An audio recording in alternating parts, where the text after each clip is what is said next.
up, theology nerds? This is Trip, and you're listening to Homebrewed Christianity. And this is a very special episode of Ruining Dinner. That wonderful online conversation throughout the election season with my dear friend and scholar of American religious history, Diana Butler Bass. Here, we're answering your questions. A whole bunch of you have decided, very wisely, I believe, to join our Ruining Dinner online community. It is a group of people looking to find some sanity and nerdy framing throughout this election season. They went to ruiningdinner.com, signed up, and they get to hang out with us on the internet and send in your questions, like some of these that you're about to hear. Anyway, I would love for those of you interested in connecting with other like-minded people for solidarity and sanity among the election season to come on and join the fun. Just go to ruiningdinner.com. We have to give a warning. That's right. During the middle of this live stream from last night that you're about to hear, I was sent a very special message on the Twitter. And this isn't your normal trolley message. This one, very high, well intentions. It says, Trip, great podcast. But too much anti-Trump shit on them. He's not the devil. The other side is more in sync with that force. Abortion for any reason, winking at riots, taxing people who work and giving it to lazy people, etc., etc. I love to read Karl Barth, by the way. No one compares to him, capital H-I-M, him, Karl Barth, in my opinion. Now, if you are worried that if you might have similar sentiments to this individual, perhaps this podcast is not for you. Probably not going to join the community, but as a small side, Karl Barth, probably the most influential theologian of the 20th century. Not my favorite. I'm not known as a Barthian unless under certain circumstances I might get around. I had there were rumors about me at Claremont when I was doing my PhD. They said, Trip, not a Barthian, till he's on his third beer. That's what the rumor. But Karl Barth, very famous religious socialist. So, I'm guessing this individual has not spent a lot of time with Karl Barth, but you don't have to. You don't have to. Anyway, ruiningdinner.com. Join us. Here it is. Me, DBB.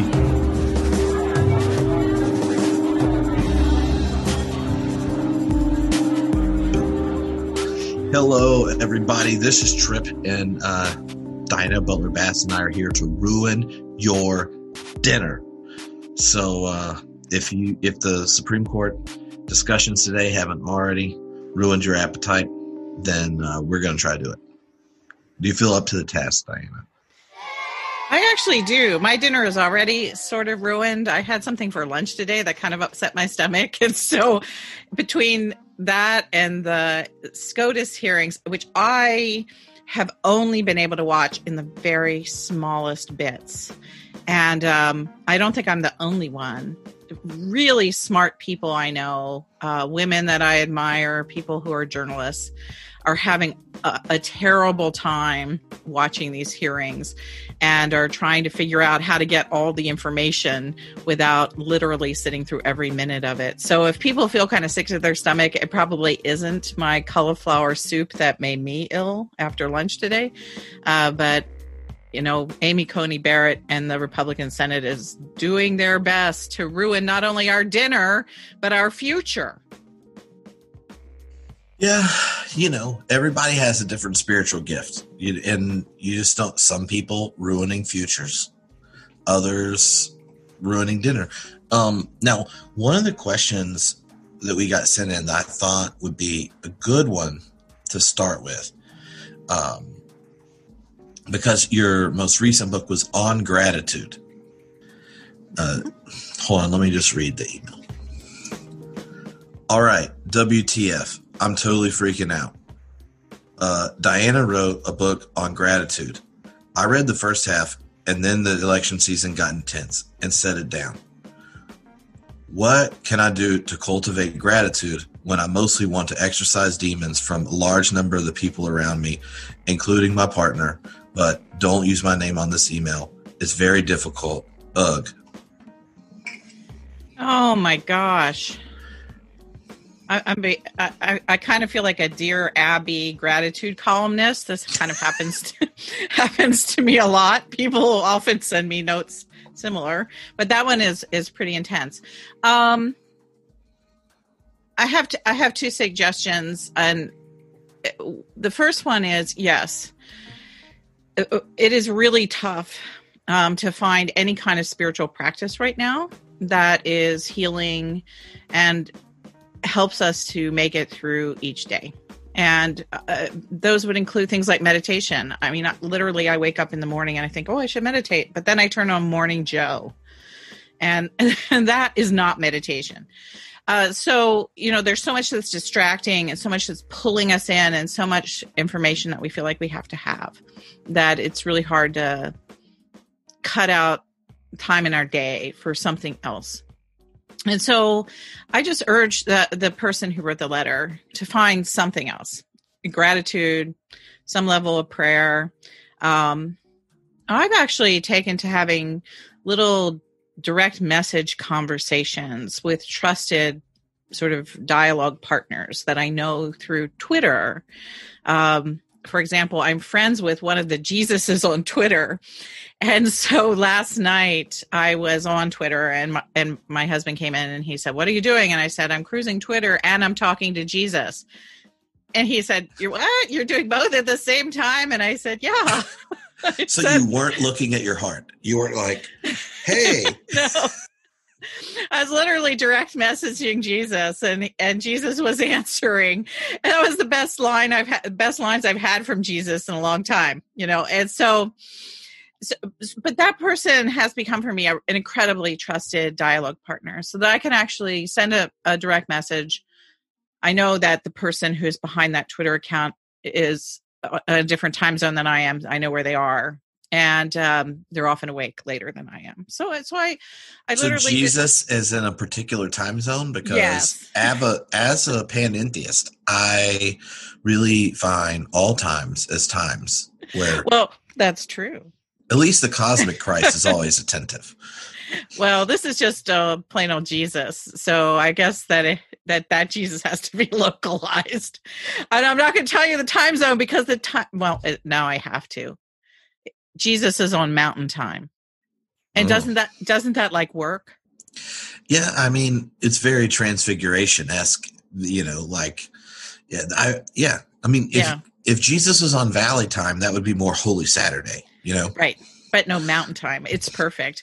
And so anyway, so that's a kind of an offbeat spiritual practice, that I found right now that helps me, just to have somebody to go to yell at. And that they're going to be there and just receive your yelling. But the question of gratitude is a good one because I have been keeping up a gratitude practice through all of this, and it is challenging. The things that I remember about gratitude, first of all, we tend to think about gratitude in terms of economic exchange. So you get something, and then you're thankful for what you get. And so you might get a gift of a physical thing, that you love or cherish or somebody surprises you with, and you're thankful for that. And so you say, thank you. Or you get a gift like health or, a child that is particularly helpful on a given day or something to that effect. And so you say, thank you. But that's a very kind of Western way of looking at gratitude as an economic exchange, that you get something and then you're thankful for what you've gotten. The biblical vision of gratitude is that all of us have already been given everything and that we live lives that are part of a gifted universe. And here's Diana, the more processed Diana coming out, and that God Amen. God is constantly in this action of giving. God is the always creative giver. And so if all of that is true, which I hold to be true, then in a sense, it's not about these discrete things that go our way or stuff that we like, but instead we live in an environment where gifts are just the way of a way of being. And so in that circumstance, I think that our disposition, the challenge, is to open our eyes to the gifts that surround us always, and to then express, to really see them for what they are, to see the universe differently. And that often opens up our inability to say thank you and to put everything in a whole different perspective.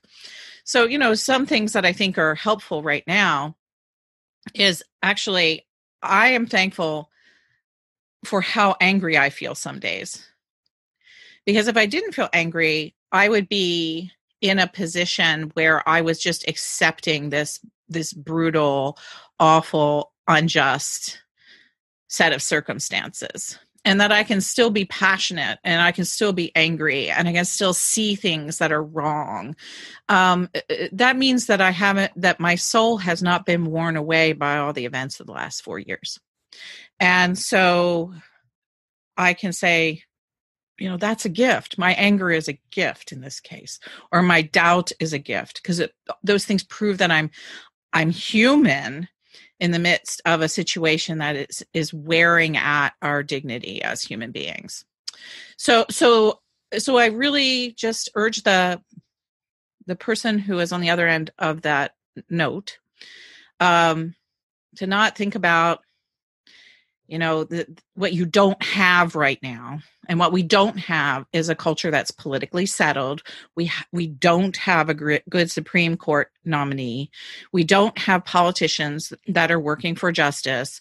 We don't have any of those things. And so if you were grateful for any of that, I would be really worried about you. But if you're upset about them or you're fearful about them, those emotions are also gifts of the giver, of the God who gives us all of who we are. And so that is something to say, thank you that I can feel at this moment. And if that's the only thing you can say thank you for, that's fine. Yeah, I think that's really helpful. And when you talk about the type of affirmation that is at the heart of Christianity,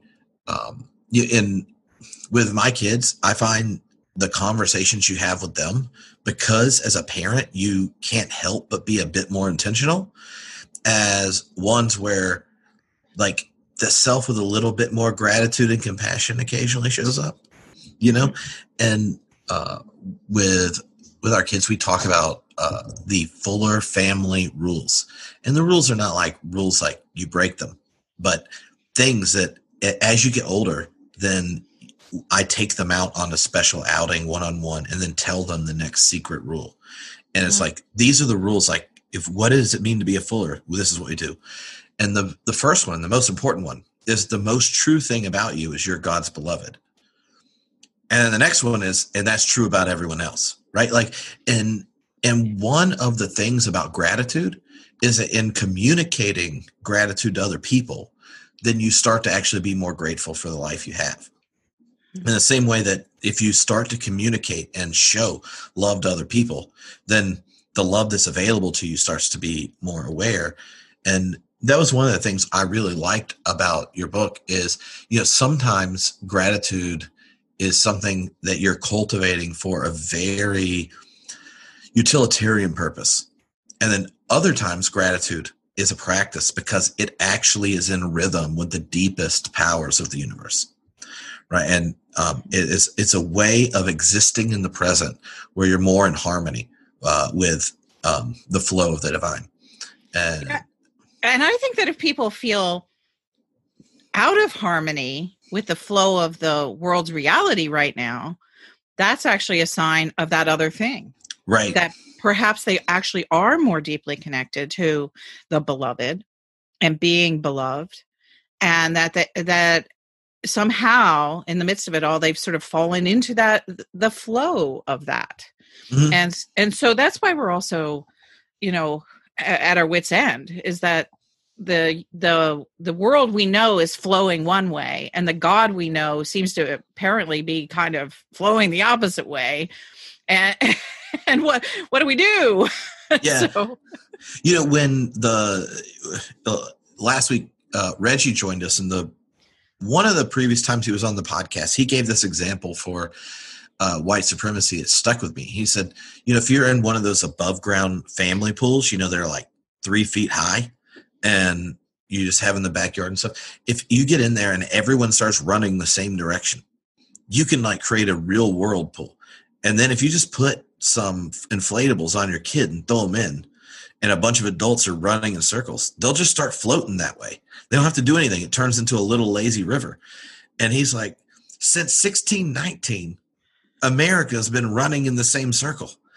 And so if you're trying to make sense, like if all of a sudden a bunch of the white churches waking up to the flow that this culture and our economy and our religion has been running with since 1619, you don't have to go the opposite direction to get pressure. You just have to slow it down a little bit, and all of a sudden you're like, I'm uncomfortable, And I thought that was really helpful, because when you're tapped in, I think, to those deep divine affirmations of material reality, and you start to broaden the horizon of your relationships that you're invested in, then you're going to feel uncomfortable when you're in moments like this. It's right.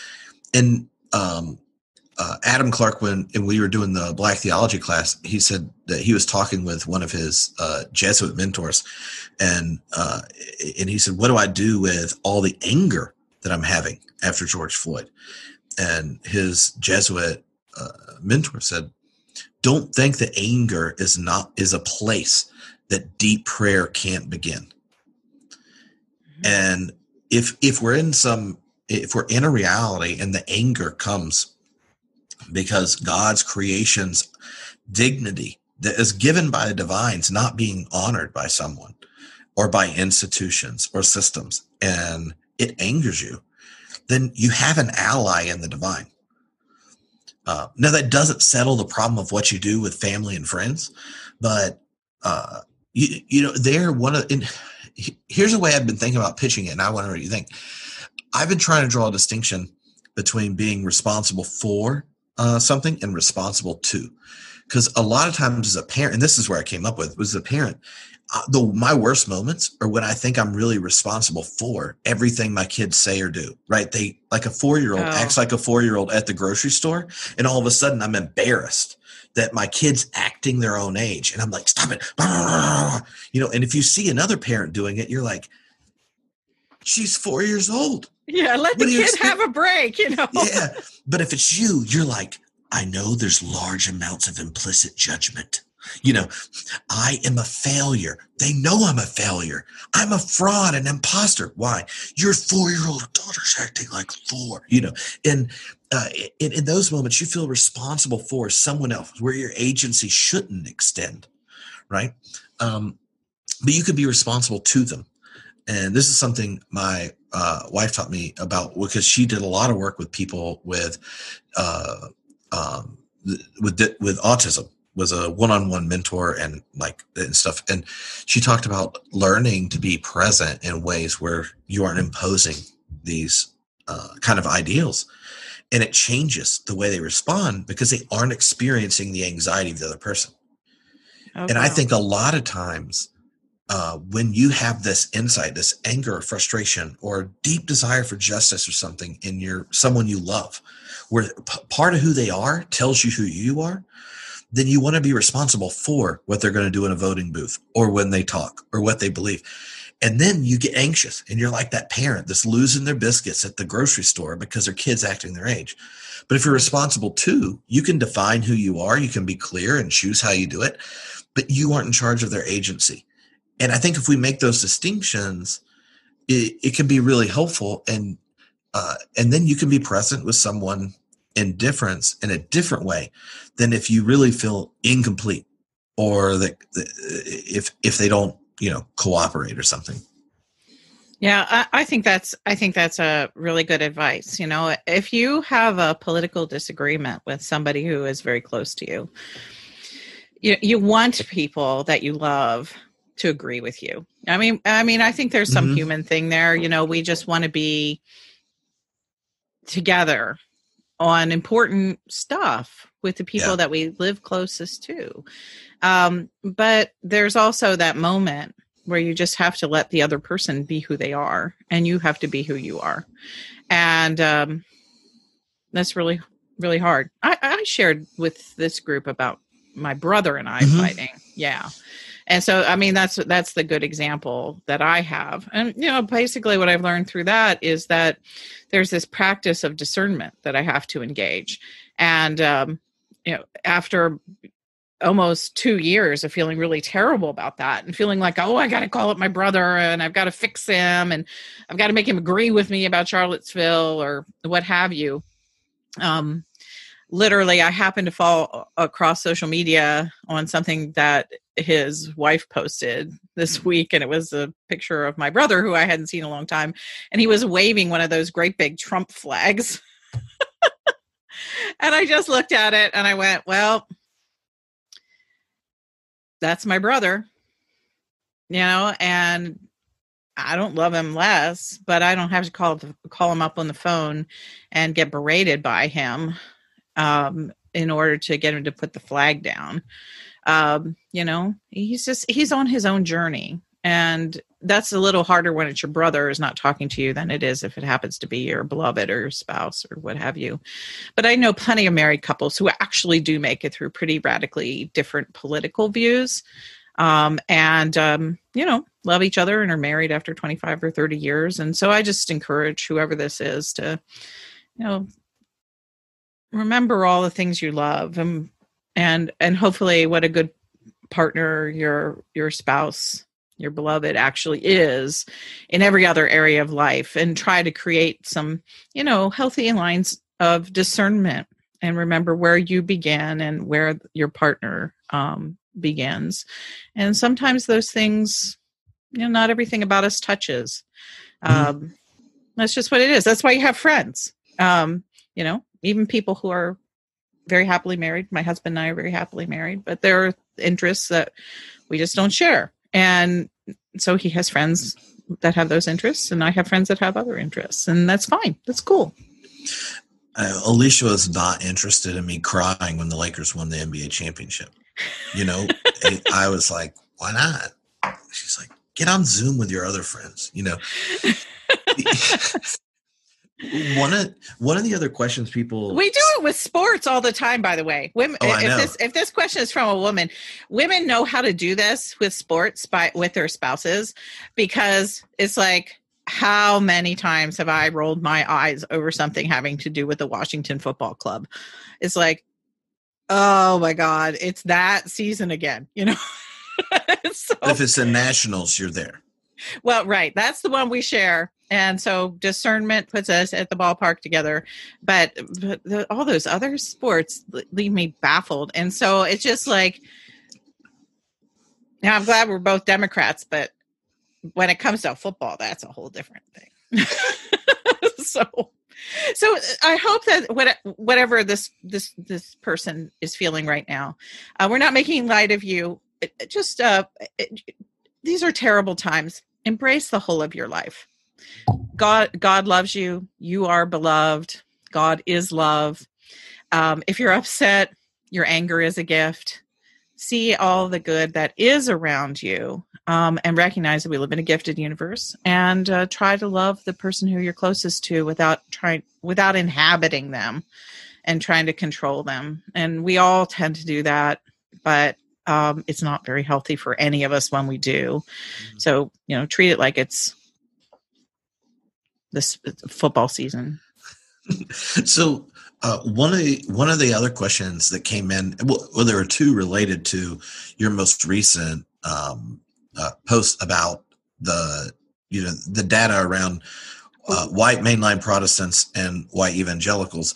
And both of them had different questions, and kind of like, could you spell it out what you're seeing and thinking and stuff? And one of them said, did Diana in her in the Twitter edification from white dudes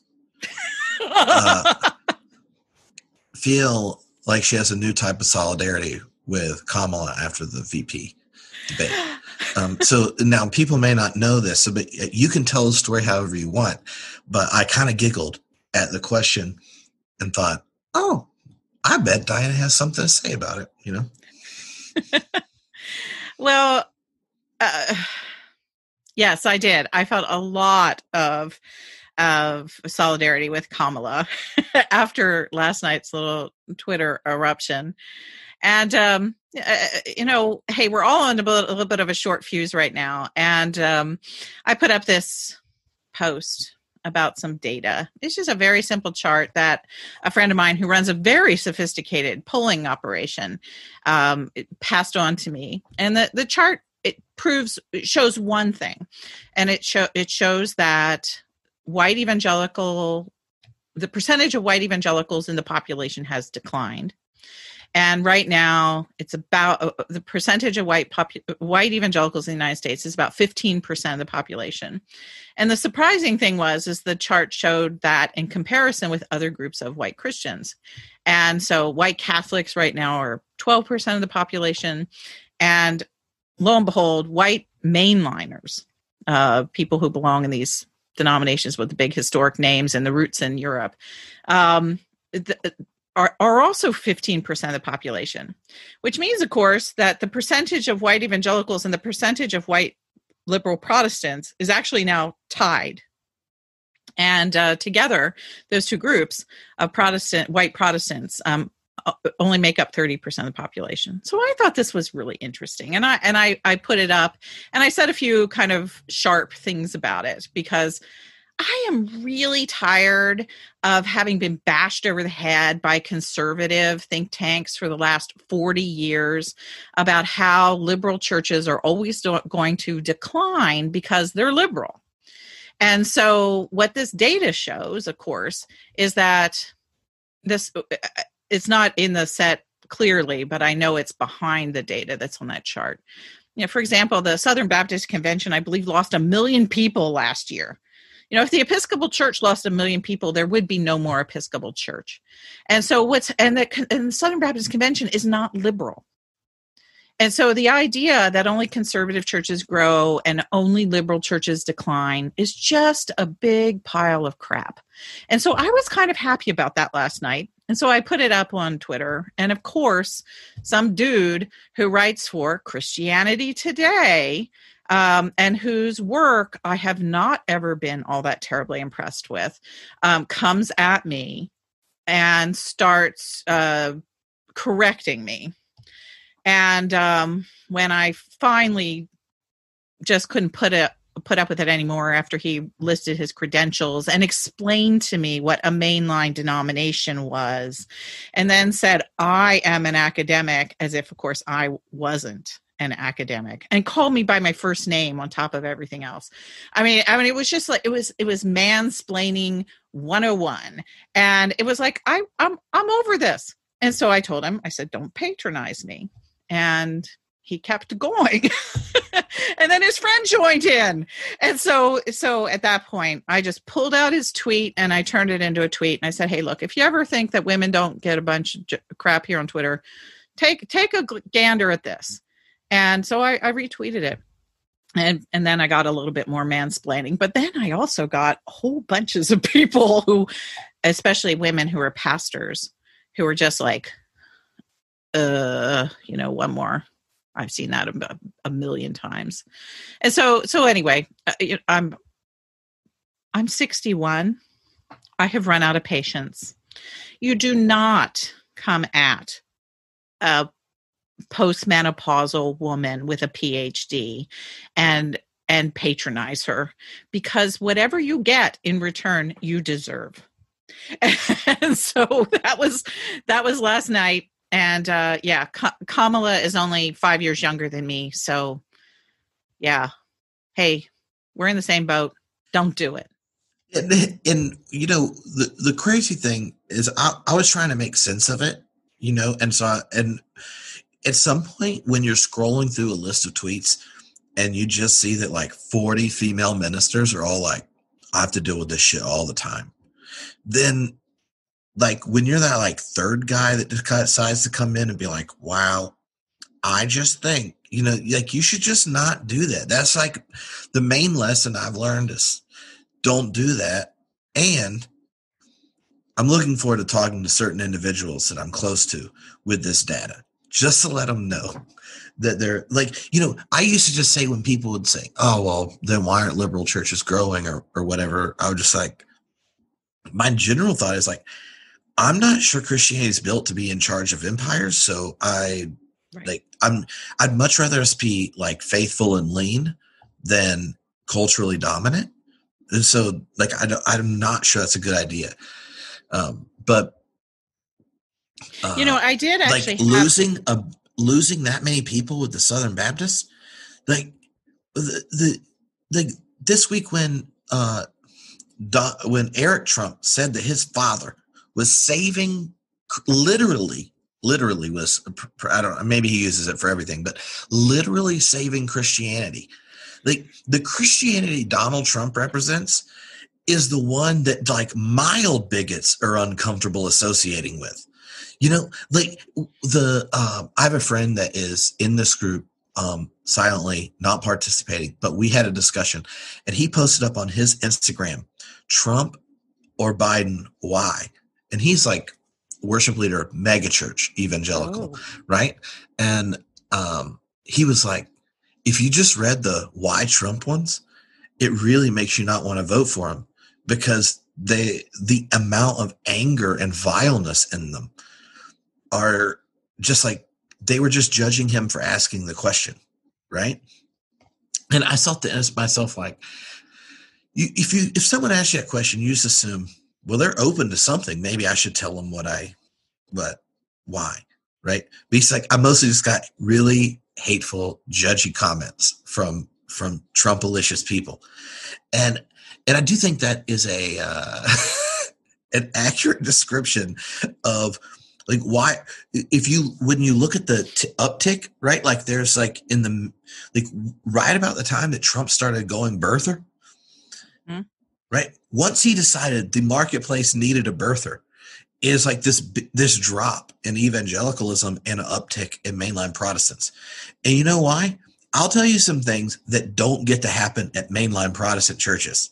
Like we're not talking like there can't be people who are theologically conservative. They're there. It's a diverse congregation theologically. You have diverse options politically. But you know what mainline churches don't have? Birthers. They don't have those. They just don't. Like mainline Protestants are like the people that are like, well, do we have to do all this protesting, but I will bring them lunch. That's like mainline Protestants conservative. And so I just feel like when I was looking at that and then thought, when did his ass go birther? And you just see this trick. Not that it was Trump, but it was whatever happened culturally after Obama got reelected, right? Signal something that there are all these teenagers that grew up and are like, I'm down with Jesus. I read my Bible and pray. I think it's important, but no birther space, and Trump's just clearing them out. And some of them are like, I need some liturgy up in this piece. Yeah. I actually had a really good conversation, partly visible and partly not visible, via Twitter with a researcher that I've known for a couple years through public religion research. And now he works for a different organization, just because he got a different job. And he was asking me the question of how much do you think that uptick in the main line is related to just people who are actually still evangelicals, but they're not Trump evangelicals. They're like never Trump evangelicals. And I actually think that that's true. I actually think that some certain percentage of the people who have left the white evangelical line, who want to still, be seen as Christian and who might want to go to church, maybe have wandered into some local Methodist church or a little Presbyterian church in their neighborhood or what have you. And so it's not evangelical, and the people there are not, rah Trump. And so they're checking the box differently, but it doesn't mean that they've sort of full on embraced, mainline church life or theology or what have you. And I think that that's just kind of left for us to find out, over the next couple of years. But it's pretty clear to me that the evangelical decline, and it's about a 6.5 point decline over the course of a decade, compared to only I think it was a 2.3 point decline in mainline churches over the decade. But the evangelical decline has wound up in a couple different places. A lot of those people are now religiously unaffiliated. Some percentage of them, I think, found their way into the mainline. And there might even be some who kind of wandered towards Catholicism. But I even suspect there that they would have wandered towards a kind of a St. Francis, Father Jim Martin kind of Catholicism. I mean, Papa Francis is persuasive for, like, there's like 80% I mean, of what he's Pope into. Francis, yeah. You're like, woohoo. It's that other 20%. You're like, yeah. Yeah, so Pope Francis, not St. Francis, but I think that the Pope will be a saint. But yeah, and so I think that there's someone wandered that way too. But that's a little harder to drill down into. So it's a really interesting chart. It has a lot of potential ramifications for both our churches, certainly white Christian churches, and also our political practices. And it makes me nuts because, of course, like politicians spending like tons of time trying to woo white evangelicals. And what's happening is white evangelicals are running out the doors of their churches with their hair on fire. Yeah, it is something like, I don't know what do you get? And I know people that struggle with this question where parents will message me because their kid sends them the podcast, and it's like, I am a Christian, Mom, listen to this thing Trip did. Or when my movie came out, oh God. Gosh.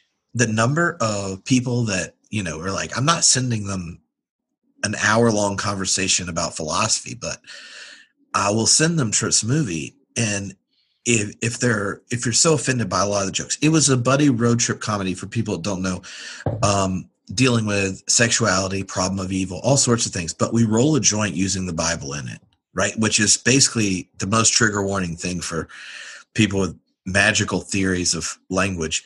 But I would get these messages and they're like, my kids, they just think they're a Christian, but like, you just represent all this horrible stuff. Like, if I wrote that email, right, as a parent, you're performing where you're coming from, but underneath it, you're like, also, I love this person.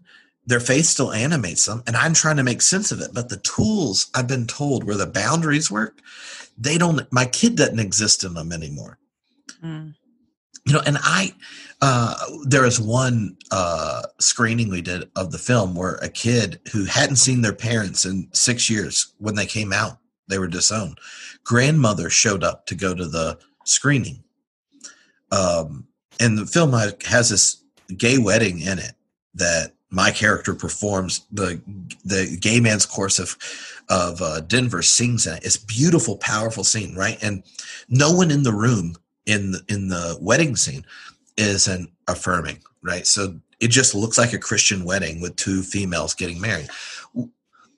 After it, I was talking to the grandmother who's said, I said I would show up because I knew my kid wouldn't, her dad. And I don't know how to make sense of this, but I don't want to go to a church where I can't sit next to my granddaughter who's been so patient with her family and committed to her faith. And so, like, underneath some of the crazy outbursts, I feel like in the church, there's also people who have a real relationship with God, mediated by the loving nature expressed in Christ, and are sitting there going like, our map of how the situation worked doesn't compute. And it says be a jerk, but also just like the image of God in me says no. So I don't know what to do. And I feel like we're in this transition space that Trump is making more clear, right? Like, think of how many people, when you think of millions of people leaving that space, Some of it's because deep down, their institutions aren't saying good news that's good enough for them to think the gospel they've encountered even fits. And that's a good thing, right? Like sometimes being an atheist about certain deities is the best thing to do. Yeah. I mean, I just think that story that you told about the grandmother is beautiful. And that's part of the complexity of religion. I mean, there on one hand, there's the chart that clearly proves that if Eric Trump's father has saved evangelicalism, we have the data to prove that that's not the case now. And so that's just wrong. And charts are charts, charts are numbers, and facts are good, and data is good. But then, my inclination always as a historian is to look for the stories. How do real people navigate numbers like that?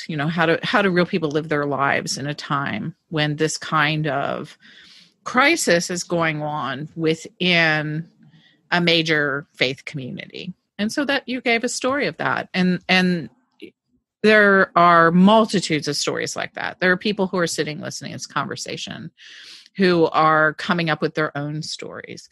And I think that one of the ways that I kind of sort through some of this is that you often have like what I would call the leaders or the publicists or the sort of the public faces of a religious movement. And so that's your Al Mohlers, that's your Franklin Grahams, that's your Jerry Falwell Jr.'s and Eric Trump's, that's all of those people who you go to Twitter and you're going to see some sort of semi-official or official voice of evangelicalism. And those people live within a universe, at least in public space, that is a deeply boundaried universe that has yes and no, do this, you're out, the whole thing that you're just describing, like the parents of the young woman getting married in that church. And so, but then on the other hand, you have all these people like the grandmother. And for every Eric Trump, there's probably 100 of those grandmothers or 1,000 of those grandmothers. And because I still know tons of those people who live within these evangelical spaces. And although I certainly have some level of, painful disagreement with them, theologically, when you're with them, that they really kind of, as one of my friends always says, Diana, I don't agree with you on anything, but you love Jesus so much. And so, it comes my direction too, but I can say that about her. It's like, you belong to this homophobic Republican church that makes me want to tear my hair out. But gosh, when you're with her, her prayers are warm and her friendship is genuine, and even things like care for the poor is real, and so that's the grandmother position. And those are people who are not in it to make money or to become, famous authors or what have you. They're in it because somehow they've found God there. And so I think that one of the things for folks like you and me is to constantly remember, to go into that place of remembering the small stories and the discrete stories vis-a-vis the data and the big problems of injustice and I think institutional violence that is done by evangelicalism. But within that, there's all these other people, these people that deserve love and are loved and that we can still talk to and be friends with. And so there's some level of discernment that goes into all of that helps us live with integrity as Christians. Yeah, I think that's really helpful. So there were a number of questions that came in related to the Supreme Court nomination, and good. And I mean, I think there were 3 different areas, and you can kind of pick them up however you want. And but one was the relationship of Catholics to the Supreme Court. Historically, like the role of Catholic religion and like how it became not just, it was like, we aren't sure JFK can be a president, all the way to most of the Supreme Court's Catholic.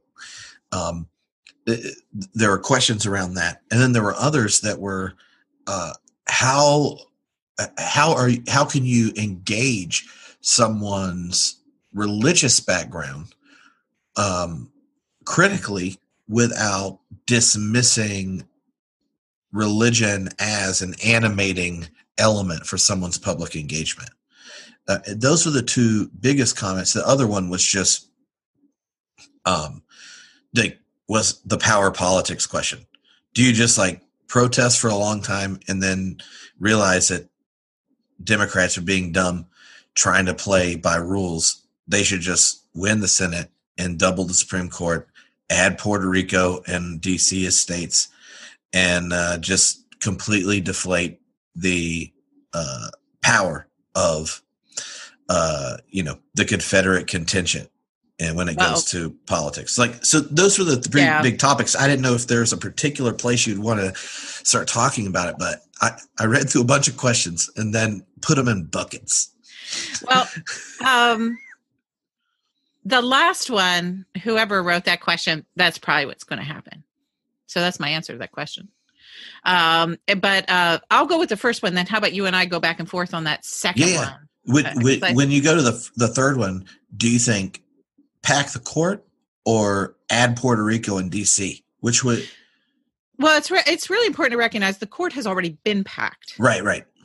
And so, that's what Mitch McConnell has lived for the last 8 to 12 years, ever since he declared he was going to make Obama a one-term president. And as soon as he got control of the Senate, this is part of what his dream has been. This is why he doesn't quit. This is why he backed Trump, is because he has been packing all of the courts with appointees that match his agenda. And for McConnell, it is not a religious agenda. It is an economic and political power agenda. It has nothing to do with religion. It has to do with making sure that oligarchs continue to have the most power in the United States, and that the powers held by individual people and justice movements are diminished as much as possible. Because, of course, the oligarchs, by holding power, get wealthier. And Mitch McConnell is one, and his wife is one. And so God, they don't care about, but what they really care about is how wealthy they have become through this whole thing. And they have become very, very, very wealthy.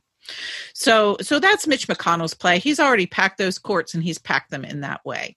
And so the question then becomes when Democrats regain power, how do you undo the damage that has already been done? And so I'm less likely of wanting to call it court packing and more wanting to refer to it as a correction that broadens the courts, that they would more nearly resemble the diverse composition of the American population, as well as the diversity of views and aspirations that Americans hold for a life of flourishing. And so let's, every progressive should drop the court packing thing. What if we call it democratic distribution? So that the power is distributed democratically, and that way, when they get upset at us, we can just make them real awkward by calling it double D initial wise, because they'll be like uncomfortable using shorthand like that. And then the McConnell giggle gets double creepy. That you got to admit, that like video of him giggling during the debate on Twitter, like, oh my God. Anyway, sorry to distract, but that giggle was the creepiest thing. And I thought I saw that in The Exorcist, actually. Like, you're just like, what is happening on the part of the screen I can't see? Because this is awkward. Yeah. But anyway, go ahead. Well, it just goes to show where our brains go to, Trip, because when you're talking about democratic distribution and double D, the first thing I thought about was, oh no, Trip, we shouldn't call it distribution, because then as soon as you say that, they think socialism. Well, And so I'm trying to stay away from that however possible, because it makes Republicans just come back at us so hard. But I was thinking more like, democratic, what was it? What did I just say? Sort of fairness or democratic, share the wealth kind of thing. Not share the wealth. That's socialism too. Yeah. I had it and I forgot what I was going to say. You have to, well, I just feel like they're going to clip this video out. Like, look, Diana Butler Bass reveals the secret socialist agenda. She can't even talk about Jesus without lapsing into the desire for the underside of the poor to have their voice heard in our country. What in the world's going on? Goodness gracious. She's been reading the book of Acts, for goodness sake. Yeah, she got to the second chapter. Anyway. But I think that if we talk about things like fairness and, sort of that the courts need to represent the whole of the American people, those kinds of things. When you call them fairness, that appeals to an enormous amount of people across the board. And so, and it's true, it's just fair.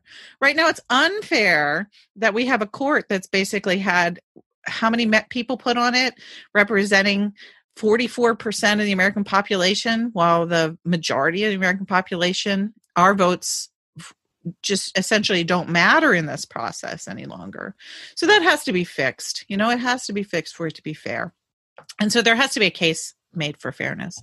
So yeah, just kind of opening the courts, correcting the mistakes that have been made to this point. And a court correction. It's like a course correction. That's right. For right. Legislative power. So then it's just double C, court correction. Well, the other thing is your terrible Trip. The other thing, of course, is that evangelicals love correction. That is true. They're like, why do I feel better about this if you call it a correction? You're like, I don't know, but you could talk to your, you bring it up in quiet time.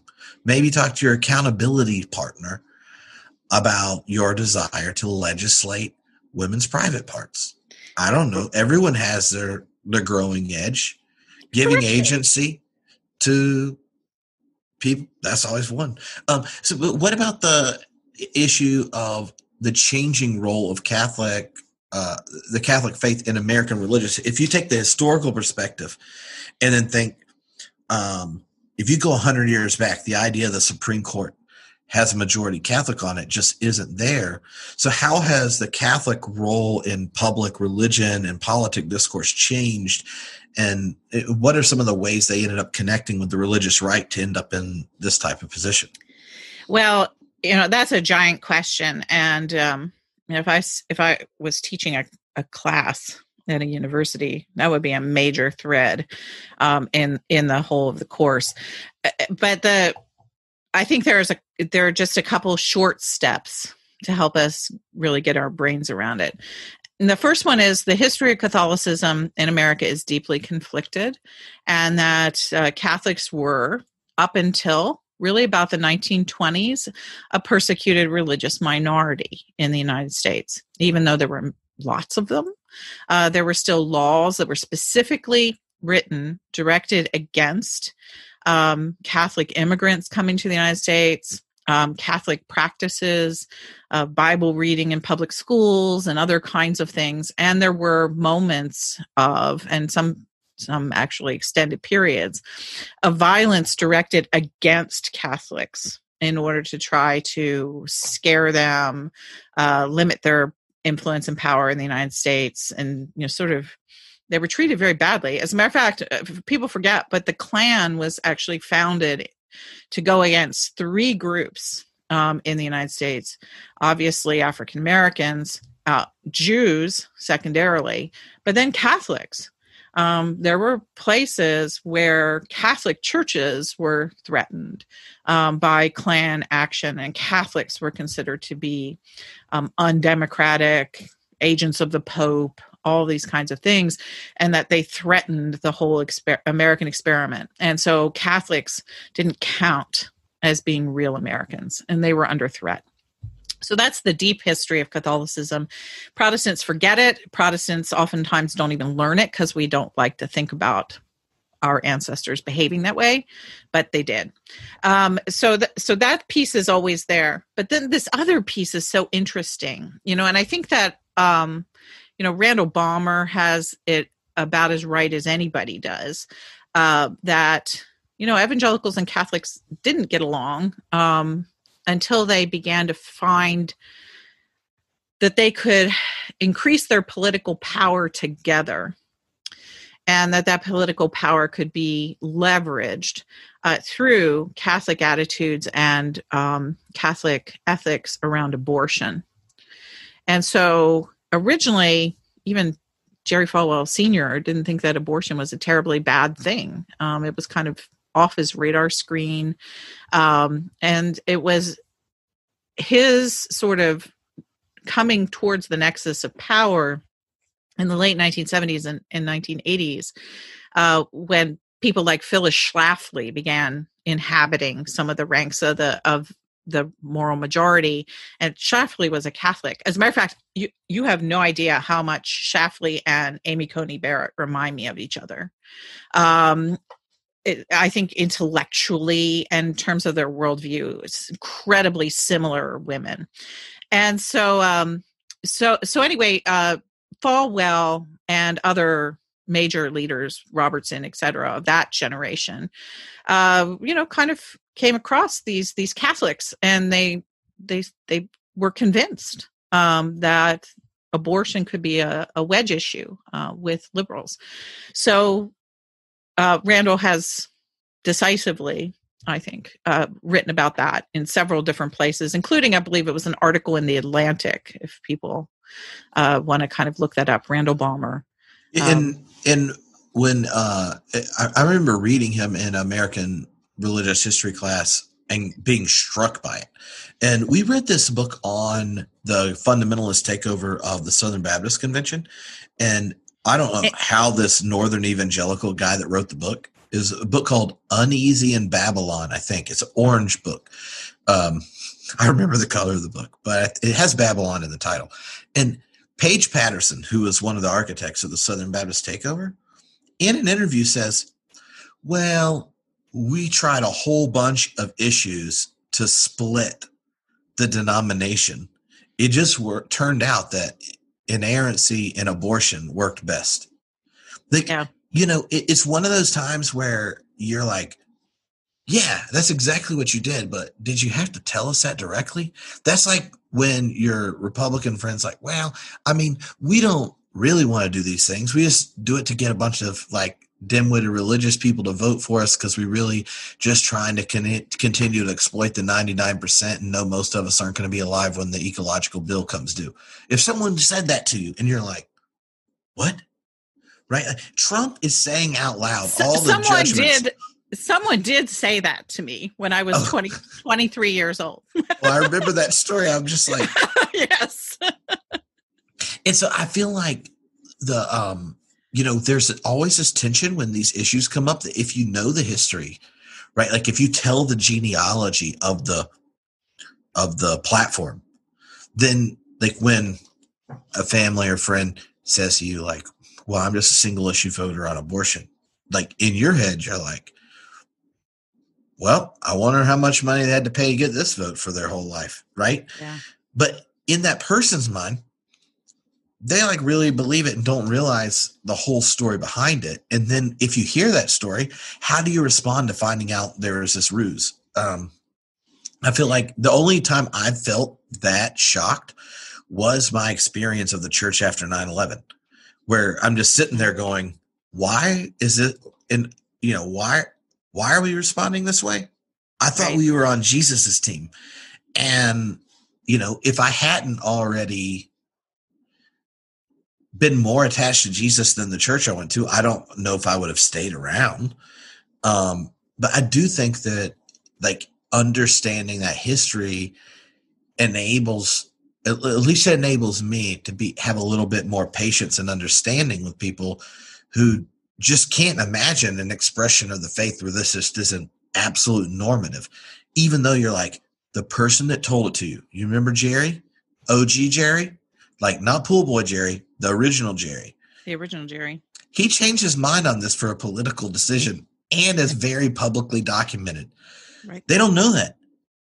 And then they've internalized it where right next to I baptize you in the name of the Father, Son, and Holy Spirit is I vote pro-life. Yeah. And that's been a very successful campaign. What can you say? It's been an entire generation, and now a generation and a half, maybe 2 generations of people who have been manipulated by a political choice that was cut in the 1970s in order for conservative Christians to gain power in Washington, D.C. And so that's, I mean, literally, I don't remember when I was a little girl, I can actually remember abortion being argued about.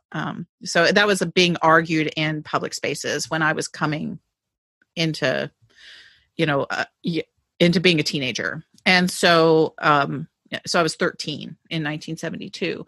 But my mother was very, very pro-choice, and she was a Methodist.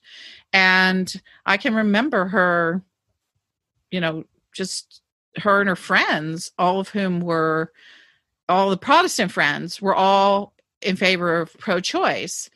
And they didn't really have that conversation because in their full circle of friends, because all their Catholic girlfriends were against it. And so I remember noticing this and asking my mother about it. And she said, well, all the Catholics are against abortion.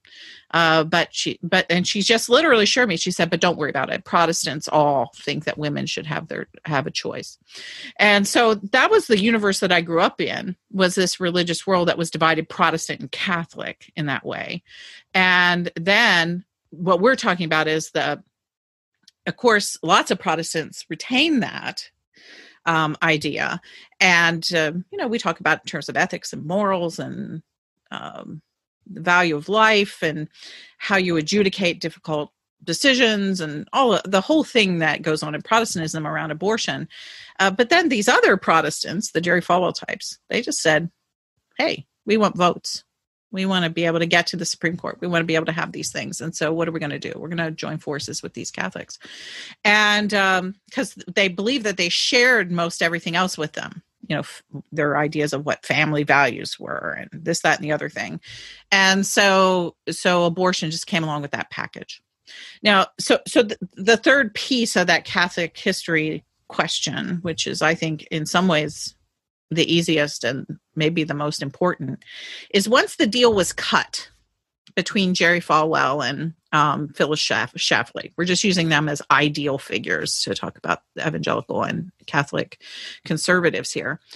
So once that deal was cut and they began sort of executing their strategies, they need people to put in powerful places. And I think I've never seen this written about, but I'm beginning to think I want to play with it in terms of an article. I think what happened is the evangelicals looked around and they realized there was no evangelical law school. And there was really no evangelical tradition of the law. I mean, when did evangelical pastors ever have to be concerned with that stuff? I mean, even Wheaton College, which had graduate programs and stuff, they didn't have a law school, and that meant that in the 70s and early 80s, these evangelical ministers basically had to start law schools. And so you get law schools that begin at Regent University here in Virginia. You get law schools that start up at Liberty University. You get law schools. I don't know when the Baylor Law School went into effect, but Baylor's a funny thing because it could have existed before, but that's been basically taken over by religious conservatives. And you get Pepperdine, the same kind of thing. But those are really it. There's just not a whole lot in the way of evangelical legal tradition. It's not deep. They certainly had no bench. when you get to the Reagan administration. So where are you going to look for conservatives? Well, what you do is you wind up looking at Catholics, and Catholics had law schools. Catholics had serious law schools. Catholics have an ancient tradition of understanding what the law is, how the law functions. They have traditions and customs and entire midrash of legal theory. And so, if you wanted a lawyer and you're in the religious rights, you're going to call up a Catholic. And it's not until later that you get more and more Protestant type evangelicals who have law degrees. And even then, I bet you a bunch of them went to Catholic law schools early on. And so the Federalist Society is just plumb full of Catholics because there's so many Catholic law schools. So I think that's purely it. I think it's just an absolute matter of the coalition and then needing a deep bench. And there was only one place to turn for a deep bench, and that was Notre Dame and Catholic University in Georgetown and all these other places. And I'll just make this as an aside because it's super nerdy, but when Protestants, especially conservative Protestants, decided to internalize Catholic natural law theory for its ethics, you didn't just undercut, or like tack on to Catholics. You undercut like the logic of large numbers of Protestant reformers. It's amazing to me when these Protestant Reformed Christians are using natural law arguments just so they can be homophobic. Because I want to, even though, I try not to publicly read Calvin on purpose, but just let them know what he thought, right? It's, underneath, but I actually think the natural law arguments function just like a lot of any type of conservative rhetoric. Doesn't have to be conservative politically, just like conservative rhetoric. Preservation has this logic where it identifies what is already the case or was previously the case as normative, but it doesn't do it and say this is the normal world I would like. Let's just call it natural, because then it's not personal when I impose it on you, because it's just natural. What's natural? Black and white. That's natural. No, it wasn't. It has a history. It was invented and it functions.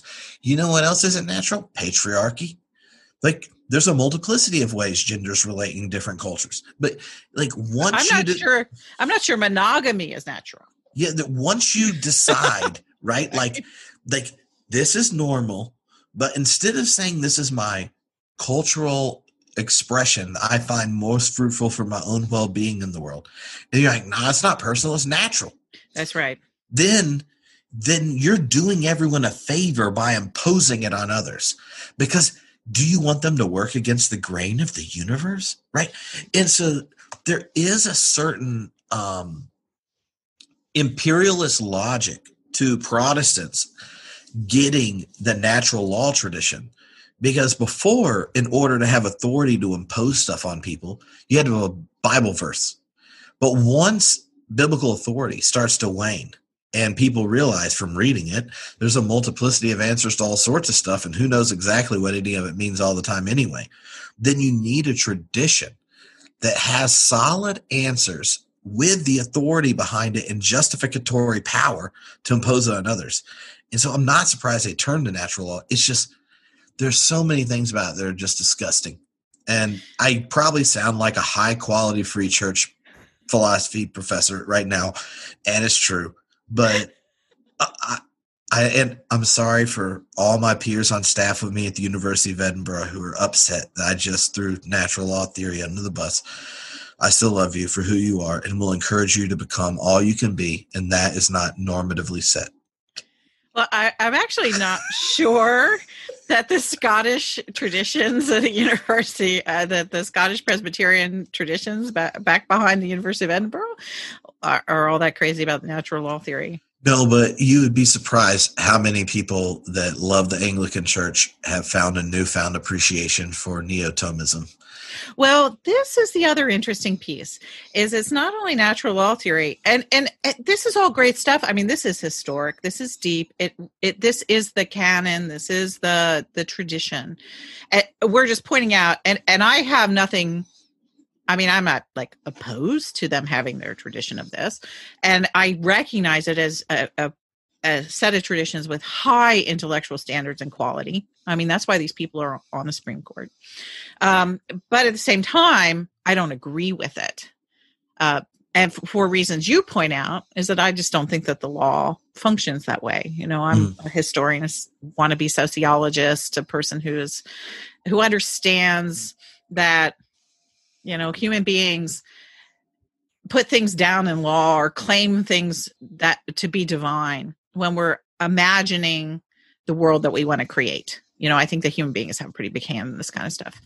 So anyway, I have a whole different set of understandings about what the law is. But the other piece of this is it's not only natural law in the Catholic tradition, but it's also canon law.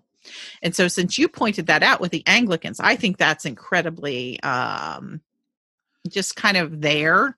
And I don't know entirely what to do with it, because it's not only an explanatory law by saying this is just the way nature is, this is just the way God designed it, and that human beings can't go against the flow of the pool, as it were, to use Reggie's analogy. But it also has to have a disciplinary mechanism. And that's what canon law is about. Canon law is the disciplinary mechanism that keeps things in order and makes sure that authority is followed, and that if it isn't, there are certain kinds of consequences and or punishments for the breaking of that kind of law.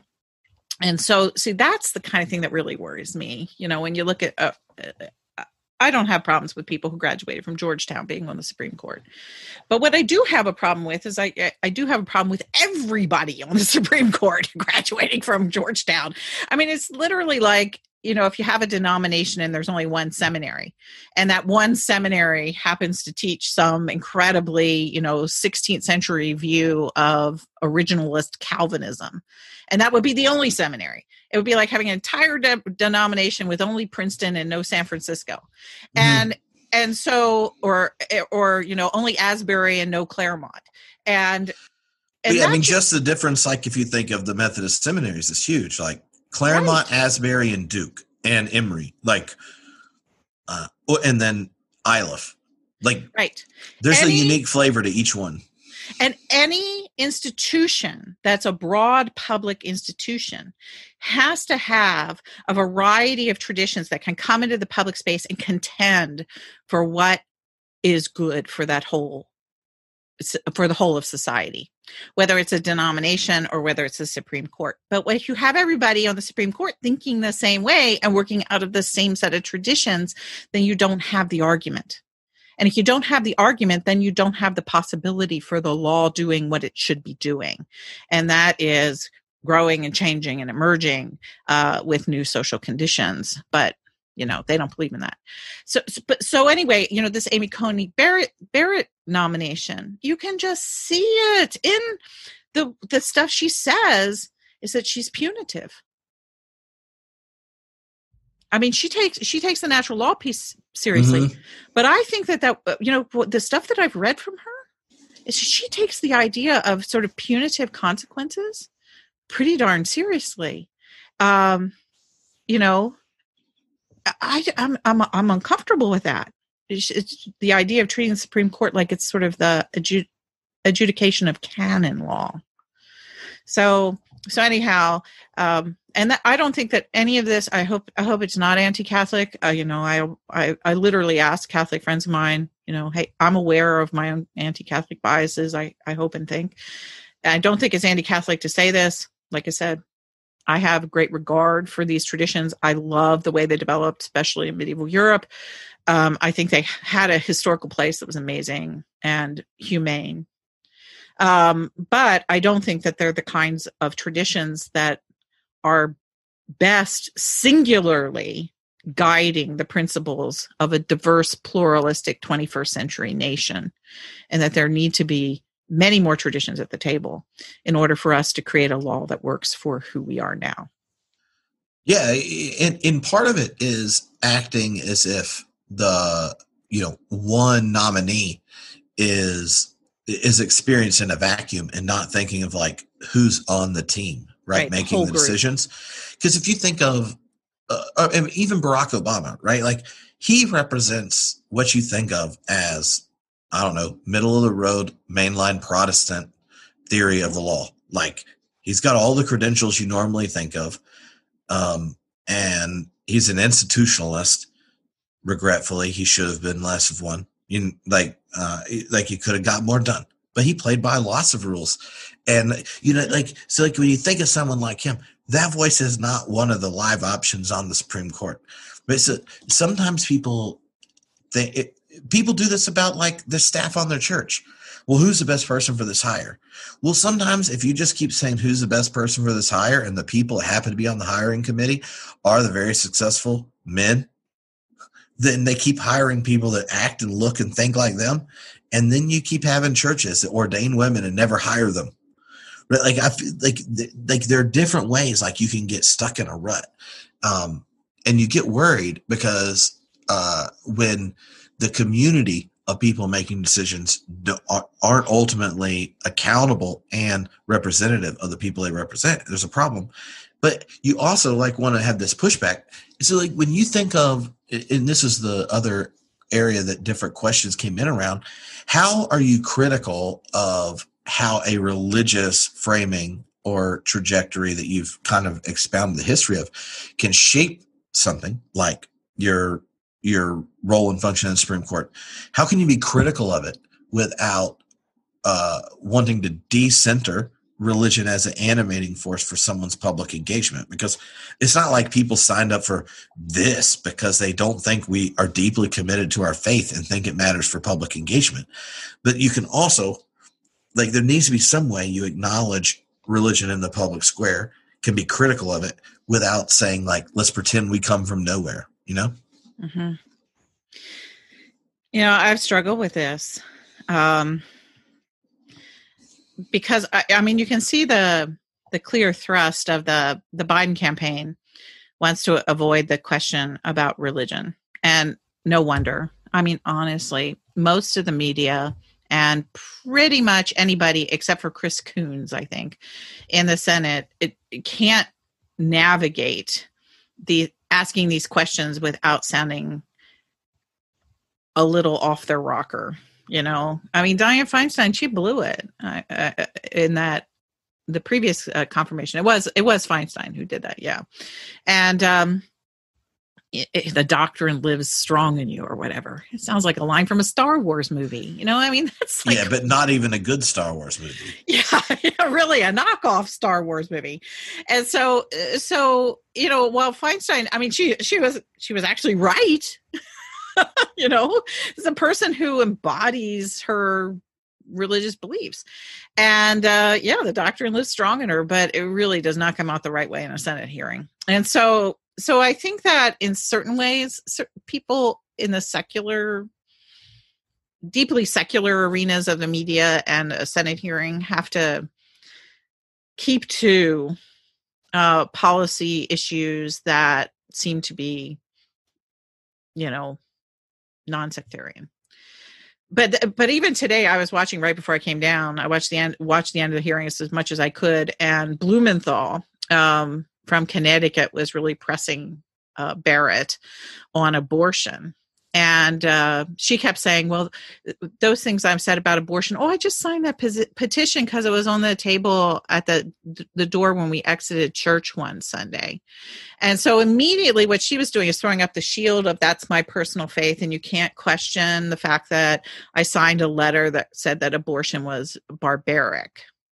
And so she was actually very sophisticated in the way that she was using religion as a defense to deflect these questions. And Blumenthal kept trying to press through that. But what was fascinating is that he wasn't very good at it. I mean, I thought his line of questioning was strong, but the more he kind of tried to penetrate that shield that she put up, the more he There were some moments that began to look a little bullying and a little bit of anti-religious sort of stuff pressing towards her. And you just can't do that if you don't know how to do it right. So that's why I wish Chris Coons was on that committee. I think Chris Coons could ask those questions because he is so theologically, he went to Yale, and, he's just so theologically informed. I think that, Div school at Yale, he went to Yale. There's plenty of people at Yale that can't ask a legitimate religious question. Yeah, for all I know, Blumenthal went to Yale, something else, law school or something. But Chris Coons' divinity school background, is obviously one that equips him. And he talks about religion beautifully in the public square. So if he was on that committee, he could be doing this, but he's not. And the people who are on that committee, Klobuchar did an okay job sort of pointing towards that because she's pretty sensitive about it. But other than that, you don't have much of that kind of texture. So in that sense, I think it's to be avoided. But then that leaves you and me and the people who are in our community is that how do we address it? Mm-hmm. And I have basically not been addressing it, if anybody's noticed. This is the closest I've come today. It's talking about the Catholic tradition of natural law and canon law. See, and maybe it's just because I assume that I'll never get these type of questions because no one would nominate me for anything. But like if I was in that situation, I would get frustrated halfway through if they're like, so Trent, are you just morally opposed to the military-industrial complex and would vote to dramatically underfund it and redistribute that money towards the poor and starving in countries we used to be exploiting militarily? But yeah, I think it's a great idea. And if you followed up like, I can't believe that, underneath that, I'd just be like, sorry, I just think it's true. If someone got a Supreme Court case, it was like, are drones cool? I would say, not if they got missiles. They're like, why would you say that? I'm a Christian. And when Jesus said, blessed are the peacemakers, it wasn't a missile nickname. That's like, why? They're like, well, what about precedent? Blah, blah, blah, blah. I would just say, no, I don't think it's good. Right. But I'm not the only Christian that thinks that. You know what I mean? We're in a democracy. There's as many mainline Protestants who I know what their denominations officially think. Like the people that they have nominated to know the tradition and care about public policy. If you ask all the lobbyists and heads of denomination for mainline Protestants, how do y'all feel about drone and random ass people based on algorithms? They would be like morally opposed. Why is I would feel great to get an opportunity to let everyone know that's a live option. But why are you so embarrassed by your deep convictions that you can't just say, yeah, it's murder if you abort somebody and I want to outlaw it, even though the president took medicine that was based on slaughtering little embryos? That's the part I don't quite get. Is it the ugliness to me is part of it is just like the disingenuousness of the performance. Like Ruth Bader Ginsburg, everyone's heard all the stories recently, had to come up with sneaky ways that men ruled like they should rule for women if they weren't patriarchal jerks. I self-edited. I was really impressed with myself. But for a long enough, then she had rules to fall back on legally to be like, maybe we shouldn't be sexist because we had these other rulings based on sex. We can't do this one. And I just don't get why it's odd for people to have deep convictions. And the idea that the public square is value free is the saddest thing to me. If we think the public square is value free, then our economic values fill the gap. And if there aren't enough Supreme Court cases that demonstrate that, then, I can think of quite a few. So, you know what I mean? I feel like there needs to be an opportunity for you to be clear. And I have radically secular friends that would be like, I trust Tripp. You know what he'd do? He's not interested in wasting money on bombing random people based on algorithms that identify them as terrorist sympathizers. Right? Anyway, I feel like clarity would be helpful. Yeah, it would be, but we don't get that. And the part of the truth of the matter is that if she just got up there and said, I think that abortion is barbaric, even though she signed a letter to that regard. And I even think that life begins at fertilization, so that in vitro fertilization treatment should be illegal. The American people would be in the streets and burning down Mitch McConnell's house by this point in time. Because, and I'm going to vote that way. I mean, and she said that, I believe these things. It is my personal belief, but my personal beliefs shape what I do in public square. And you can trust me. I'm going to overturn Roe. And that was actually what Blumenthal was trying to press her to say. And it was interesting because she almost said it. And I was like, come on, just say it, honey. We all know you want to say it. But she kept like, everyone else who has ever sat in this chair has always said, I could not decide these cases until the specifics of the plaintiff and the case were right in front of me. And it was like, oh man, how much did they pay you to memorize that script? And so there's a kind of way that this whole performance undermines our trust in democracy, and our trust in the courts. So I think that it really works against them in the longer term, when everybody who's in the room kind of knows exactly what's going on.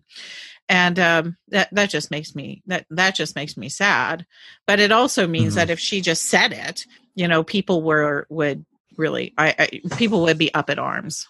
Do you think so? One of the reasons Donald Trump's polling is getting worse is because he's just telling you the truth of what he really thinks and intends to do. And it's like, I wonder what would happen. Like, I'm not sure that if she said it explicitly, that you would get a different vote in the Senate. You would just get more of them sounding like, Senator Snow from Maine or whatever. Well, I thought you meant at the Hunger Games. Well, President Snow. Isn't it Snow, the senator? No, she was the old one. It's Collins. Okay, Collins. Yeah, okay. It's Collins who's like, oh, well, I'm sure he'll do better, like with this like apologetic thing, but I'm still going to vote that way. That's the part I don't quite get. Who in the country is in that middle ground that's like, well, I would be real upset if she said she was going to do it. But even though everyone in that room on both sides of this whole farce that's going on knows exactly what she intends to do. And if you listen to like interviews with all the people that helped her but get nominated, they all say that's why she's getting nominated. Like, and you can see pictures of her with all these people that are like, she's nominated to overturn Roe. And then you get McConnell saying like, well, then it just goes back to the states. And you're like, exactly. And guess who doesn't pick what state they live in? Right. Not the 1%, the other people. Right. And so it's weird to me that like the country's exercise and, will show up in droves, basically in lines like in Atlanta voting and stuff, because Donald Trump just says exactly what their agenda is out loud. But when someone's sitting in there getting questioned and you can't manage to say what are actually your deepest cherished commitments, right? Like, I don't know. It's frustrating, but there was I encourage people to find it. PBS had a clip of it. Senator Whitehouse's sort of, they all give these little mini speeches during the performance. And Senator Whitehouse today had an extraordinary set of remarks for 10 minutes addressed at Ms. Barrett. And basically he said that she had been bought and sold and paid for by the Koch brothers. And it was like, I was just sitting there going, oh my gosh, he literally was saying, he was naming the wealthy donors who wanted her in that position to turn over the ACA. And she had her mask on that entire time. And you know why she had it on. It's because she was hiding half of her face in shame behind that mask. Because, and you could just see it in her eyes. And there were moments when she looked down like this because she knows the truth. She's been bought and paid for by these financial interests who want her to vote in a particular way on certain cases. And she's smart enough that she knows it, but she's also attracted enough by the power and the idea of a lifetime position and what this is going to do to her for the rest of her life and her family and all that kind of stuff. And the fact that she is, of course, going to become very wealthy. You know, what was it, Henry the Fourth? Paris is worth a mass. You know, for those of you who don't know, that was a Protestant French king who, during the time of the Reformation, when he inherited the throne, gave up his Protestantism and literally said, "Paris is worth the mass." And so the all the power of the world, the privilege of the palace, the wealth and fame that it would bring you, you know, okay, I can take this embarrassment with a senator saying the truth about how I've gotten to sit in this chair, because, you know, it's worth the temporary humiliation for what it's going to bring me on the other end.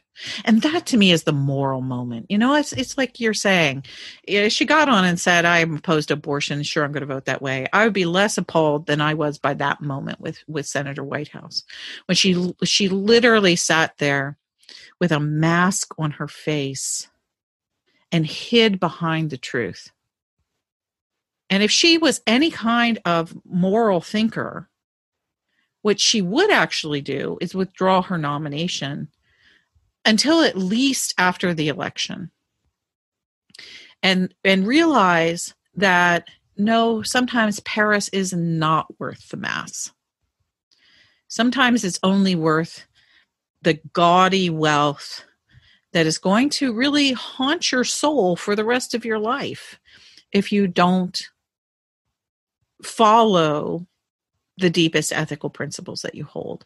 And I get the feeling that even though I disagree with her, it was a crazy kind of cultic form of Roman Catholicism she's been associated with. I hate the handmaid stuff, you know, the whole business. I hate all of that. Yes, she has theocratic tendencies, everything that people in this audience would say. You know, somewhere in there is actually a person who is a Christian and who, when they hear the truth, know they've heard it. And I think she heard the truth of that because her eyes told the whole story. Mm-hmm. Yeah, you know, when it goes back to that question that was asked earlier about the power politics element of it, it's like, is Paris worth adding DC and Puerto Rico as states? Because, you know, once they have senators, the melatonin level of the Senate will change dramatically. Right. And I feel like sometimes you need a type of structural framework that forces you to listen and compromise with each other. And right now it's at the standstill, whereas one where each side is like trying to come up with ways to force the other one on different things. The bit you said about, you know, like wishing she'd be clear. See, I also thought the same thing about Democrats around gay marriage. Right, during the Bush times. Yeah, I did too. You know what I mean? So I don't, this isn't just a Republican thing. Like when Joe Biden slipped up and basically said, "Oh, we're all down with the gay marriage" on Meet the Press. And then the next week Obama evolved. No, he didn't evolve. I know what church he went to. They had already evolved. They had evolved, and he had been at weddings where they had evolved. So there's not a lot of ambiguity, right? Like it was one of those, like, we're trying to decide what to do because you can't have a conviction that goes against the majority. And I just think that's sad. Like, and the way both of us said, like I would have preferred Obama saying, "I'm not trying to force this into law, but I want you to know that I've been to weddings of same-sex marriages, and I thought that I was part of celebrating a covenant that's just as sacred as Michelle and I's." Like, I don't know why he can't say that. That's the thing that drives me up a wall, right? Like, We're just like, I I have family and friends I have deep disagreements with, and I will go out of my way to help them. I will sacrifice for their well-being. I do things for neighbors, and I don't even know what they think about stuff. Why can't we be more clear about who we are? It's I don't know. When Biden said that, I just remember a couple of my more conservative friends saying, like, see, I told you, y'all have always been this way. I was like, I told you. Like, I ain't lying. I think it's hilarious. And so, like, you wonder, like, if you're on the other side and you're watching this whole thing, right? Like, I listened to, what's his name? Oh God, can't remember his name. This crazy right-wing guy that is like always number one on Facebook. Dan. Yeah, there's a couple of them, but I listened to his podcast today while I was doing dishes. Let me find out what this guy's name is. There's a Dan somebody. Is that him? Dan Bro? Oh wait. What's your name? Ben Shapiro. Oh, Ben Shapiro. Right. Dear God, horrible voice for podcasting, and his logic and everything. Like, it was the most disingenuous thing ever. Right. And I kept saying to myself, do I come across this way? Like, I try to be rather straightforward and apologetic. Like, I don't think everyone ever needs to agree with me, but like, it was, he was playing clips of the hearing, and I thought, what does it sound like if you're a conservative? Was my main reason for listening, but it mostly just made me angry, and I stopped listening. And I'm like, this whole thing is a giant performance to convince someone that is unaware of what's really happening, that what's really happening is happening. And you can see it in the other side better than in yourself, And so I feel like every time we have one of these moments, I always try to remind myself, when was the time you probably did the same thing? Because sometimes you listen to the other side and they show you the truth about yourself. And other times you're like, I don't know if we're on the same planet. Yeah. That's actually, I think that's an important mirror to hold up to ourselves all the time. I felt like this whole election season has been a huge mirror. I've seen the kind of person I don't want to be often, and have, I think, tried, to live differently and to speak differently, into the moment. And it would be so easy to just join the chorus of outrage and talking points and all those kinds of things. But I'm really struggling and striving towards putting things into the world that help people to think, because I'm on some sort of quixotic, mission to believe that critical thinking still matters. And, when you live in this kind of world of performance, we lose those capacities. But I'm still going to be committed to that, until I'm not here anymore. And believe that somehow it isn't about living in a society of performance that turns us all into pundits. It's like all of my friends have become Rachel Maddow. I love Rachel Maddow. I love listening to Rachel Maddow. But we all now kind of treat our own social media feeds as if everyone is Rachel, or everybody is Ben Shapiro, or what have you. And you can't have a nation of neighbors that are all pundits who are yelling at each other. And so I really do, from my place in the world, of my vocation, my calling, is that I'm continually moving towards that neighborly vision. Is, what does it mean? What does it mean to create a society where we treat one another with dignity, where we are looking out for the good of our neighbors, where we are willing to give of ourselves that our neighbors might be happy and successful as well. And so those kinds of questions for me become the primary Christian questions. And if I was sitting in front of the Supreme Court and they started asking me stuff, I would respond out of those things. Like you're trying to respond out of your passion for peacemaking and a vision that clearly comes out of the New Testament. And I think that we just need sort of that fundamental honesty a little bit not a little bit more, a lot more. And, you know, and recognizing that we all aren't pundits. You know, we have a place, and we have friends, and that we have a sphere of vocation, and that with that, we do our very best, and we grow as human beings into being a better version of ourselves. And so that's really what I've been committed to this whole political season. And, you know, I don't always succeed at it, but I am really, really, truly trying, because what is going to happen is we're going to come out on the other side of this. And whoever we've created ourselves to be in the run up to it, we're going to have to live out of the consequences of the choices we're making now as we move into the future.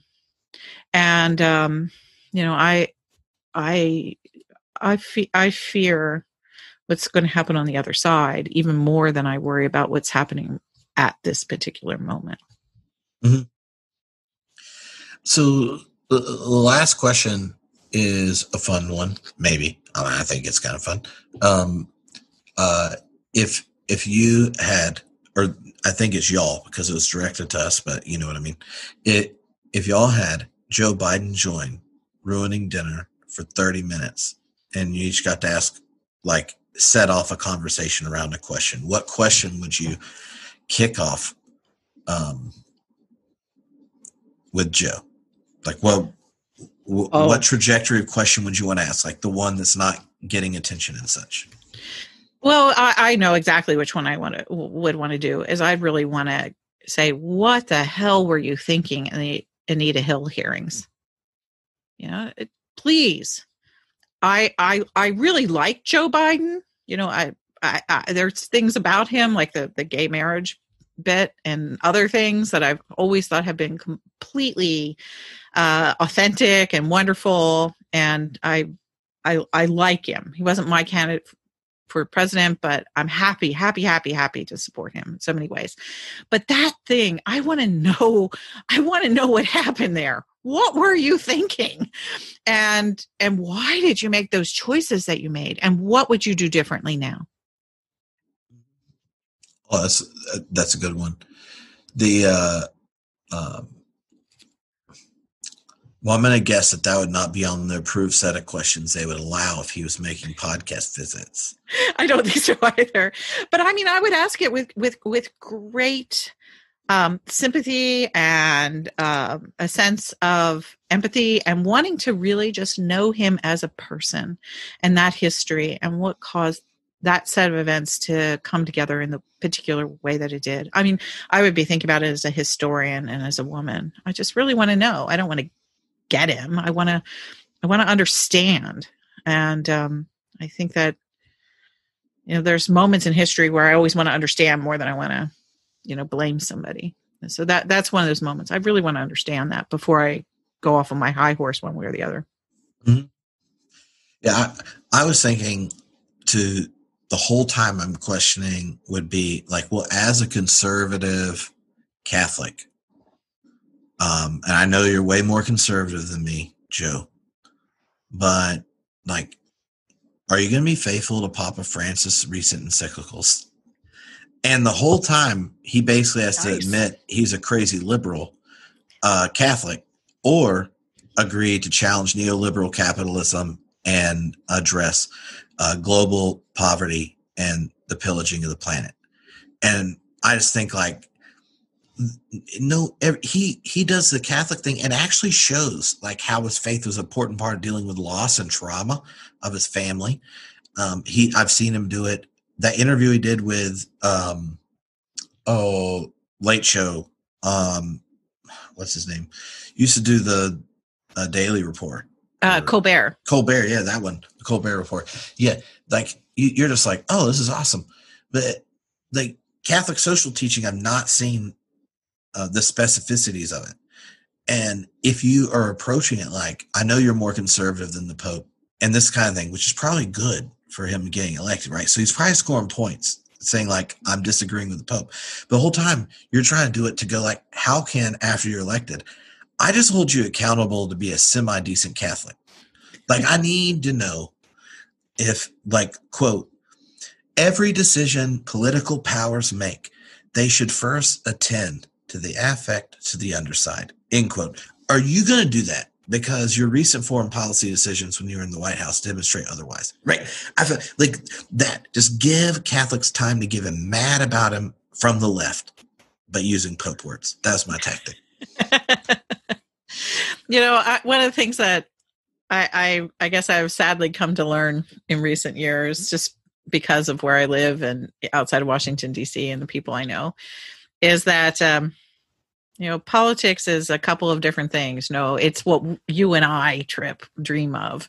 The polis that is, shaped and filled and formed by the creative presence of God moving through the universe that cares about the life of the poor, all of these sorts of things. That's politics. That's really politics. That's how you and I see it. And then there's politics, which is testing policies, trying to figure out how people are going to get elected, what words you use in what given situations, how you bring certain constituencies to vote, and then gaining support and power in order to put policies and, certain kinds of policies in place. And, I kind of hold those two things together. This is really kind of the both and.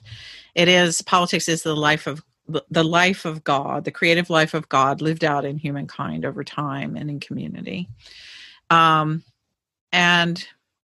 that is an amazing calling and a place for us to be so that we can stand with those words from Pope Francis. And then it is also this other incredibly messy thing that's really like the people running around the pool. And so the question becomes, how do you slow the whirlpool down when it's going the wrong way, and even perhaps get the water to flow the other direction? And that takes a lot of really unpleasant and unseemly work. I see a lot like about the fracking thing.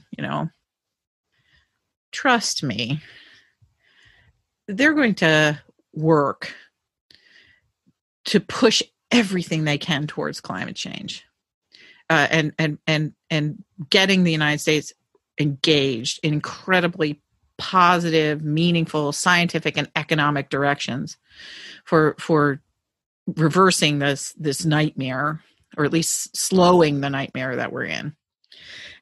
And so when somebody who is a politician says, "Oh, we're not going to ban fracking," all you have to do is sit back for a moment and say, what voters need to hear that? And the exact voters that need to hear that are people in Pennsylvania. And somebody somewhere along the line said to Joe and said to Kamala, say that fracking is safe in Pennsylvania, and we can guarantee that you're going to win. And so that's those accommodations. And that's the kind of politics, that kind of can rip your heart out if you take it if you take it like you take politics in the other sense. Yeah. And so we live with both of these. And to be able to recognize the both and nature of this, I don't mean to sound Niebuhrian, because I'm not here. I have questions about Niebuhr. Maybe it's a process theology vision of a sort of Niebuhrian realism that I'm trying to express here. But I think that when you have good people in place, they do make mistakes, but they also do function out of much higher callings at a surprising percentage of the time. And so that's what I hope out of a person like Joe Biden or a person like Kamala Harris, is to recognize that their hands are dirty with the political stuff of getting an office and holding on to it in that Niebuhrian realist fashion. But I also do believe that both of them are compelled in some way, shape, or form by this other vision of politics, by community that is beautiful and just and creative and life-giving and sustainable over the longer period of time. And so they're going to make some of these decisions and we're going to hate them. They're going to talk like this sometimes and we're going to hate them. Think of Obama. And then there's other times when they're going to move on this. And that piece will move further through time and history. And those are the pieces, I do really believe, that become the legacy of every politician, for good or for ill, those bigger visions. And Trump's vision is going to consign him to a very bad place in history. Trump's arc of that is going to assign him to a very bad place in history. Whereas I think, on the other hand, Obama's is going to be a much more positive assessment as people in the future look back. So that's where we are. That's where we are right now. Do your best with that. And, we can't, I wish that it was different, but that's just the way that it is. I'm sorry. It is what it is. Oh, it is. I just said that. Oh, I hate myself. And that's what it is. But you didn't wave the finger while you did it. So it's not quite as, it is what it is. Well, I also did the arc of the possible and the creative and the just and the beautiful. And so that's, you and I, we get paid for that. What we get paid, hardly anything, but people depend on us for this, for that piece. And I'm just going to have to add it to the CV. That's our job. Cultivating the arc of the possible. There you go. Isn't that nice? Mm-hmm. Well, I hope everyone has hurled out their dinner. I'm glad Diana didn't. Oh, I am too. Yeah, I'm really excited about that not happening. But we hope we ruined your dinner. And after coming to everyone, we hope you all lean into the arc of the possible and use whatever paperclip necessary to hold your nose when you go in the ballot booth, but make sure you do it. Yes, please, please, please, please vote. I'm not going to make you feel guilty if you morally feel like you can't, but if you have any wiggle room there, show up. And show up for somebody who can't vote or someone whose vote is going to be taken away from them. Yeah. And I would ask what state you were in before I decided not to give you a hard time. Okay. Yeah, my California friends, I don't have follow up. If you want to be an anarchist and vote for your Green Party, that's fine. But if you're in like North Carolina or Georgia, then I'm like, Pennsylvania, I'm like, well, maybe you could do this later. And also, my one North Carolina friend that was like, I can't believe about this sexting controversy. I might vote for Tom Tillis. If you vote for a Republican over a sexting controversy and Donald Trump is president, you're grounded. So I just want you to know this is a very explicit statement. Like, I don't want to reevaluate our friendship, but you have to at least give me a different excuse because all of my millennial friends who looked at those texts said that was the most ridiculous sexting that they'd ever seen in their lives. It's like, it doesn't even count, So and then I just said, don't tell me more, really. I don't want to know, but thank you for your opinion. Are you sure? Because if you want, we can start soliciting people to send you messages on Twitter. No. No, I'm too old fashioned. When I was a youth minister, if your phone went off and I found out you had it in times we were doing like contemplative prayer, people were being vulnerable, then I would just pick up the phone and text the person back, like really pious things that I would never even personally say, So it's just like your phone goes off and I'm like, why do you have it? You're supposed to leave it outside if it's like serious time. I'd be like, oh, sorry, I'll have to talk to you later. I was just like having some really honest share time with all my friends at church. And I just became really vulnerable and shared some things I've never shared before. And I'm really in an honest, open space right now, sending love and vibes from the Lord, things like that. And sometimes you find out what they were getting sent was not something you wanted to share with the whole group. No. And if you create a habit of letting everyone in on the conversation that was taking place, sometimes you pick it up and be like, we're going to move on. I'm not going to share this text with everybody. Or you just make something up. Well, it is a different world than what I was growing up in when we just pass notes. So yeah, passing notes, like if you're putting it on paper, that's a different type of commitment. Yes, than a text that can be deleted, you know? I know. Yeah, and believe me, I have boxes of pieces of paper that some people probably don't want to know that I still kept. But that's all right.